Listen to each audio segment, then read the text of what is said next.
এই তুই কিসের নামাজ পড়তেছিস? আমার মদ শেষ হয়ে গেছে, আমাকে মদ খাওয়ার জন্য টাকা দে। এই তুই কি আমার কথা শুনতেছিস না? এই তুই কি আমার কথা শুনতেছিস না? আমার মদ শেষ হয়ে গেছে, আমাকে মদ খাওয়ার জন্য টাকা দে, না হয় তোকে জানে মেরে ফেলবো। এই তুই টাকা দিবি কি না? আরে কি হয়েছে তোমার, এরকম করতেছো কেন তুমি? আমার মদ শেষ, মদ খাওয়ার জন্য টাকা লাগবে, তুই আমাকে টাকা দে।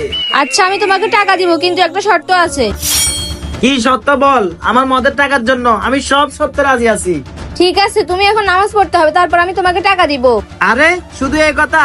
ঠিক আছে, আমি নামাজ পড়তেছি, তুই টাকা নিয়ে আস।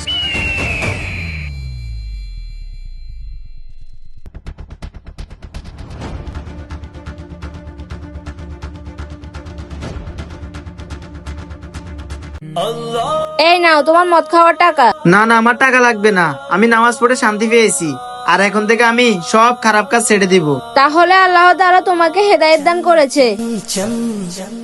আপনি যদি মুসলমান হয়ে থাকেন তাহলে কমেন্ট বক্সে আমিন বলে যান।